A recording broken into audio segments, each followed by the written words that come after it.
Standing Committee to recommend measures that focus on services sector as a core driver of Vikasit Bharat.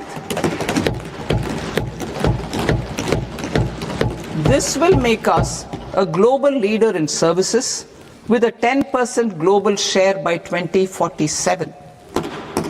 The committee will prioritize areas to optimize the potential for growth, employment, and exports.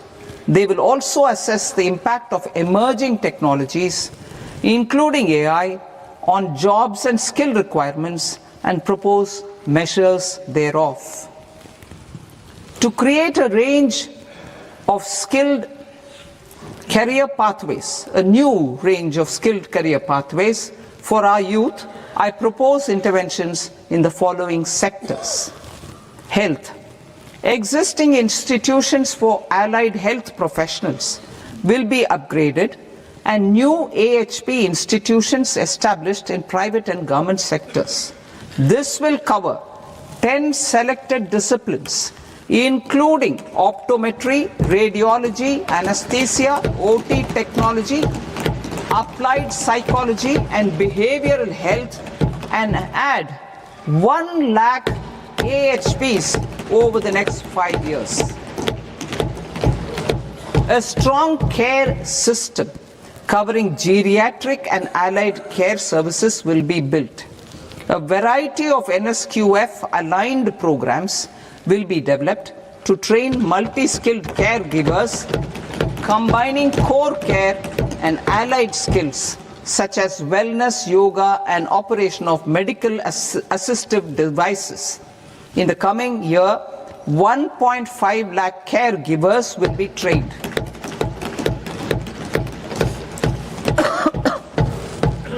Hubs for medical value tourism. To promote India as a hub for medical tourism services, I propose to launch a scheme to support states in establishing 5 regional medical hubs in partnership with the private sector. These hubs will serve as integrated healthcare complexes that combine medical, educational, and research facilities. They will have Ayush centers, medical value tourism facilitation centers, and infrastructure for diagnostics, post-care, and rehabilitation. These hubs will provide diverse opportunities, job opportunities for health professionals, including doctors and AHPs. Ancient Indian yoga, already respected in several parts of the world, was given a mass global recognition when Honorable Prime Minister took it to the UN. Post-COVID, Ayurveda gained a similar global acceptance and recognition. Exporting quality Ayurveda products helps farmers who grow the herbs and youth who process the products. To meet growing global demand, a few more steps are being taken. I propose to 1. Set up 3 new All India Institutes of Ayurveda. 2. Upgrade Ayush pharmacies and drug testing labs for higher standards of certification ecosystem and make available more skilled personnel. 3. Upgrade the WHO Global Traditional Medicine Center in Jamnagar to bolster evidence-based research, training, and awareness for traditional medicine. Animal husbandry. Livestock contributes to close to 16% of farm income, including of poor and marginal households. To scale up availability of veterinary professionals by more than 20,000, I propose to roll out a loan-linked capital subsidy support scheme for establishment of veterinary and para-veterinary colleges, veterinary hospitals, diagnostic laboratories, and breeding facilities in private sector. Collaboration between Indian and foreign institutions will also be facilitated. Orange economy. India's animation, visual effects, gaming and comics sector, ABGC sector, is a growing industry projected to require 2 million professionals by 2030. I propose to support the Indian Institute of Creative Technologies, Mumbai, in setting up ABGC content creator labs in 15,000 secondary schools all over the country and 500 colleges. The Indian design industry is expanding rapidly, and yet there is a shortage of Indian designers. I propose to establish, through Challenge Route, a new National Institute of Design to boost design education and development in the eastern region of India. Education. Our government will support states through Challenge Route in creating 5 university townships in the vicinity of major industrial and logistics corridors. These planned academic zones will host multiple universities, colleges and research institutions, skill centers and residential complexes. In higher education, STEM institutions, prolonged hours of study and laboratory work pose some challenges for girl students. Through VGF, Viability Gap Funding and capital support, one girls' hostel will be established in every district.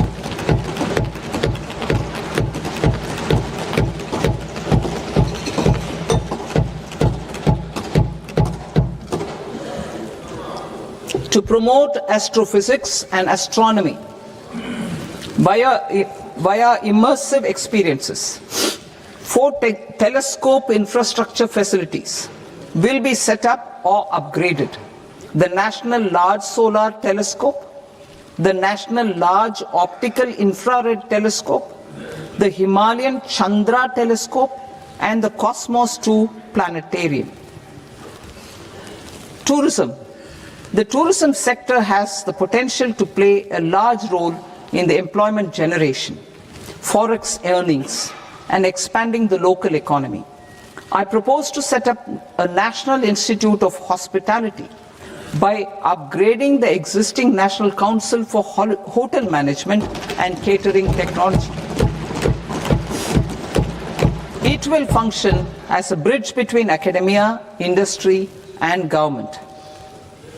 I also propose a pilot scheme for upskilling 10,000 guides in 20 iconic tourist sites through a standardized, high-quality, 12-week training course in hybrid mode in collaboration with the Indian Institute of Management. A national destination digital knowledge grid will be established to digitally document all places of significance, cultural, spiritual, and heritage. This initiative will create a new ecosystem of jobs for local researchers, historians, content creators, and technology partners. India has the potential and opportunity to offer world-class trekking and hiking experience. We will develop ecologically sustainable mountain trails in Himachal Pradesh, Uttarakhand, and Jammu Kashmir. Also in Araku Valley in the Eastern Ghats and Podigai Malai in the Western Ghats.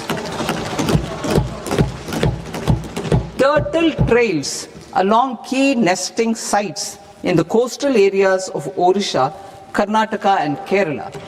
And 3 bird watching trails along the Pulikat Lake in Andhra Pradesh, Tamil Nadu. It's on the border. Under the visionary leadership of Honorable Prime Minister, we established the International Big Cat Alliance in 2024. This year, India is hosting the first ever global Big Cat Summit, where heads of governments and ministers from 95 range countries will deliberate on collective strategies for conservation. Heritage and culture tourism. I propose to develop 15 archaeological sites, including Lothal, Dholavira, Rakhi Gadi, Adichanallur, Sarnath, Hastinapur, and Leh Palace into vibrant experiential cultural destinations. Excavated landscapes will be open to the public through curated walkways.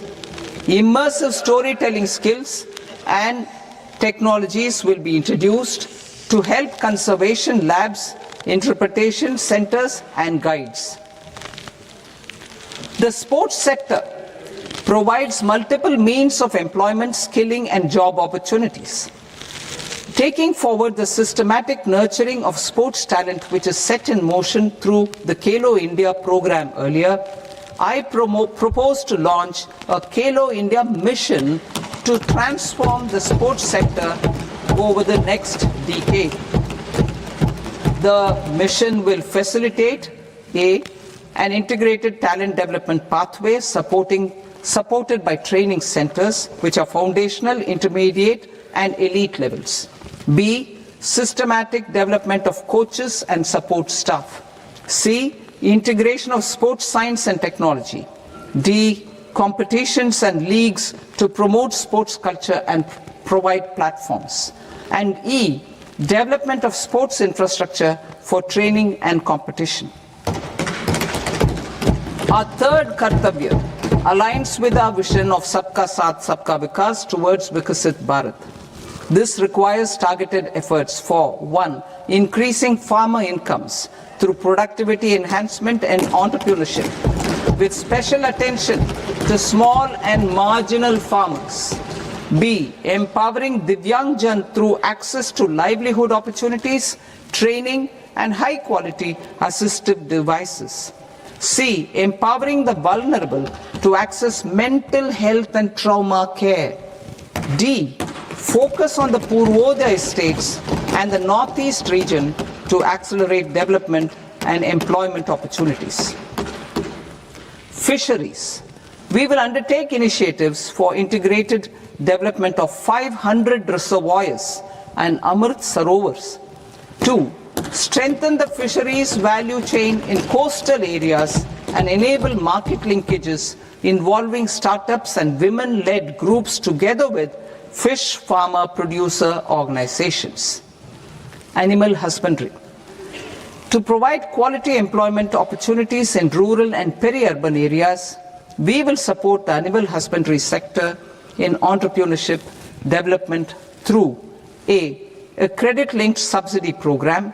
B. Scaling up and modernization of livestock enterprises. C. Enhanced creation of livestock, dairy, and poultry. I'll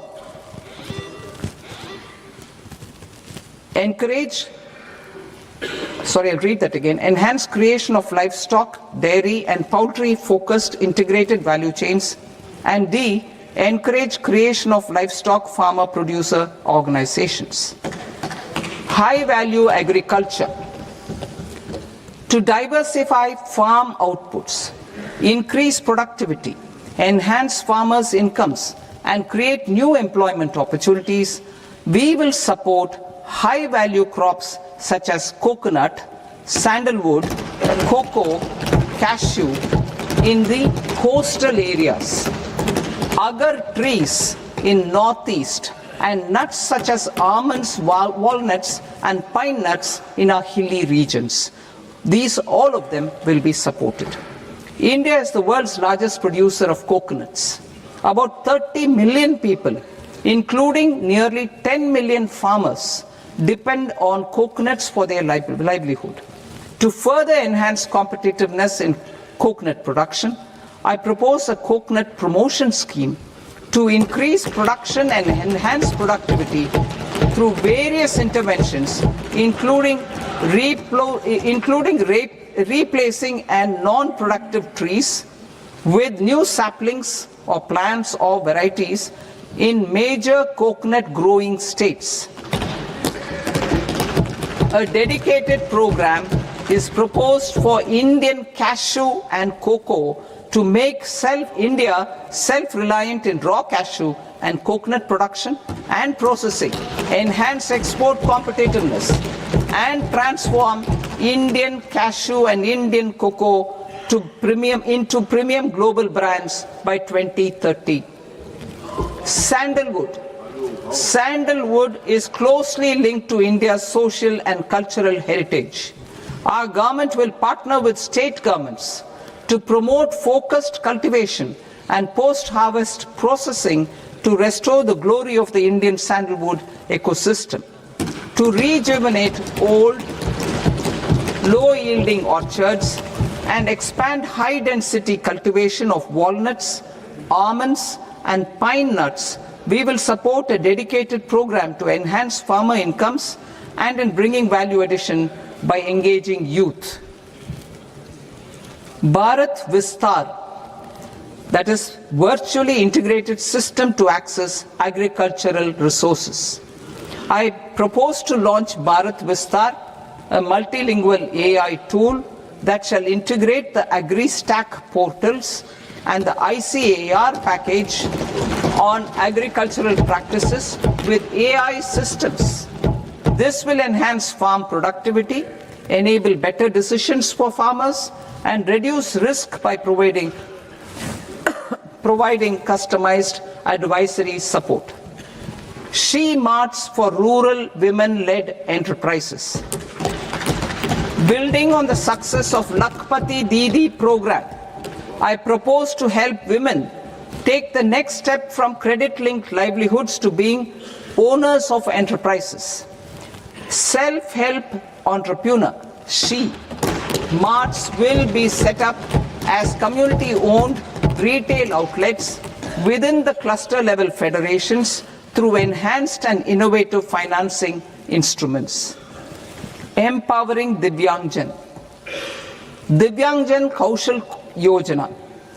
Information technology, AVGC sectors, hospitality and food and beverages sectors often offer task-oriented and process-driven roles which are suitable for Divyangjan. We will ensure dignified livelihood opportunities through industry-relevant and customized training specific to each Divyangjan group. Divyang Sahara Yojana. Timely access to high-quality assistive devices for all eligible Divyangjan is a fundamental need. I propose to 1. Support the Artificial Limbs Manufacturing Corporation of India, Alimco, to set up and to scale up production of assistive devices, invest in R&D and AI integration, strengthen PM Divyasha Kendras, and support setting up of assistive technology marts as modern retail style centers where Divyangjan and senior citizens can see, try and purchase assistive products. Reaffirming our commitment to mental health and trauma care. There are no national institutes for mental health care in North India. We will therefore set up a NIMHANS 2 and also upgrade national mental health institutes in Ranchi and in Tezpur as regional apex institutions. Emergencies expose families, particularly the poor and vulnerable, to unexpected expenditure. We will strengthen and increase these capacities by 50% in district hospitals by establishing emergency and trauma care centers. Focus on Purvodaya states and northeastern regions. Purvodaya. I propose the development of an integrated East Coast industrial corridor with a well-connected node at Durgapur, creation of 5 tourism destinations in 5 Purvodaya states, and the provision of 4,000 e-buses. Buddhist sites in northeastern region. The northeastern region is a civilizational confluence of Theravada and Mahayana or Vajrayana traditions. I propose to launch a scheme for development of Buddhist circuits in Arunachal Pradesh, Sikkim, Assam, Manipur, Mizoram and Tripura. The scheme will cover preservation of temples and monasteries, pilgrimage interpretation centers, connectivity and pilgrim amenities. 16th Finance Commission. On 17th November 2025, the 16th Finance Commission submitted its report to the President. As mandated under Article 281 of the Constitution, the government is to lay the report along with the explanatory memorandum on the action taken report on the recommendations of the Commission in Parliament, which, Sir, Honourable Speaker, you've allowed me to do at the commencement of this session. The government has accepted the recommendation of the Commission to retain the vertical share of devolution at 41%. As recommended by the Commission, I have provided 1.4 lakh crores of rupees to the states for the year 2026-2027 as Finance Commission grants. These include rural and urban local body and disaster management grants. Fiscal consolidation. Government has been delivering on our fiscal commitments consistently without compromising on social needs.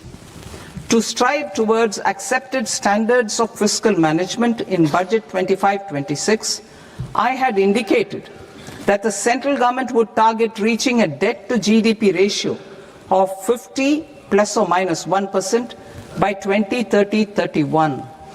In line with this, the debt to GDP ratio is estimated to be 55.6% of GDP in BE 26-27. compared to 56.1% of GDP in RE 25-26. A declining debt to GDP ratio will gradually free up resources for priority sector lending and expenditure by reducing the outgo on interest payments. One of the main operational instruments for debt targeting is the fiscal deficit.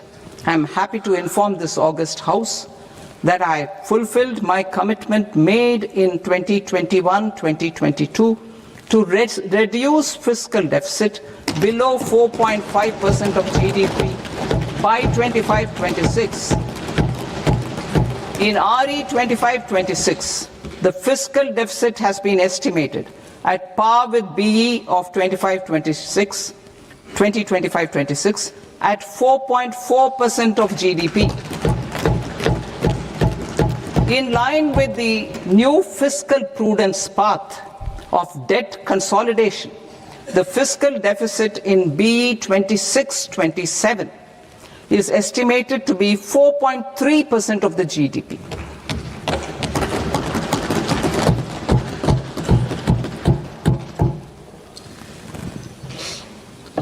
The revised estimates of the non-debt receipts are 34 lakh crore rupees, of which the centre's net tax receipts are 26.7 lakh crore. The revised estimate of the total expenditure is 49.6 lakh crore rupees, of which the capital expenditure is about 11 lakh crores. Budget estimates 2026 to 2027. Coming to 26-27, the non-debt receipts and the total expenditure are estimated as 36.5 lakh crore and 53.5 lakh crore respectively. The centre's net tax receipts are estimated at 28.7 lakh crore rupees. To finance the fiscal deficit, the net market borrowings from dated securities are estimated at 11.7 lakh crore rupees. The balance financing is expected to come from small savings and other sources. The gross market borrowings are estimated at 17.2 lakh crore rupees.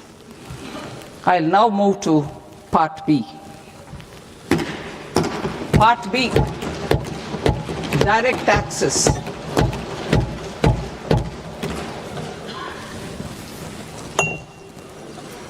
Honorable Speaker, sir, I now present my proposals on direct taxes. New Income Tax Act. In July 2024, I announced a comprehensive review of the Income Tax Act 1961. This was completed in a record time, and the Income Tax Act 2025 will come into effect from 1st April 2026. The simplified income tax rules and forms will be notified shortly, giving adequate time to taxpayers to acquaint themselves with its requirements. The forms have been redesigned such that ordinary citizens can comply without difficulty. Ease of living. I propose that any interest awarded by the Motor Accident Claims Tribunal to a natural person will be exempt from income tax, and any TDS on this account will be done away with. I propose to reduce TCS rate on the sale of overseas tour program package from the current 5% and 20% to 2% without any stipulation of amount. I propose to reduce TCS rate for pursuing education and for medical purposes under the Liberalized Remittance Scheme, popularly known as LRS, from 5% to 2%. Supply of manpower services is proposed to be specifically brought within the ambit of payment to contractors for the purpose of TDS to avoid ambiguity. Thus, TDS on these services will be at the rate of either 1% or 2% only. I propose a scheme for small taxpayers, wherein a rule-based automated process will enable obtaining a lower or nil deduction certificate instead of filing an application with the assessing officer. For the ease of taxpayer holding securities in multiple companies, I propose to enable depositories to accept Form 15G or Form 15H from the investor and provide it directly to various relevant companies. I propose to extend time available for revising returns from 31st December to up to 31st March with the payment of a nominal fee. I also propose to stagger the timeline for filing of tax returns.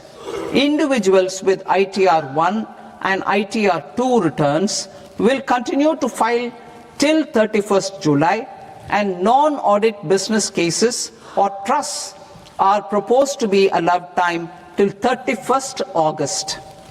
TDS on sale of immovable property by a non-resident is proposed to be deducted and deposited through resident buyers and his or her PAN-based challan instead of requiring a TAN, which is a temporary accounting number. To address practical issues of small taxpayers like students, young professionals, tech employees, relocated NRIs, and such others, I propose to introduce a one-time 6-month foreign asset disclosure scheme for these taxpayers to disclose income or assets below a certain size. This scheme would be applicable for two categories of taxpayers, namely A, who did not disclose their overseas income or assets, and B, who disclosed their overseas income and or paid due tax but could not declare the asset acquired. For category A, the limit of undisclosed income or asset is proposed to be up to 1 crore rupees. They need to pay 30% of fair market value of asset or 30% of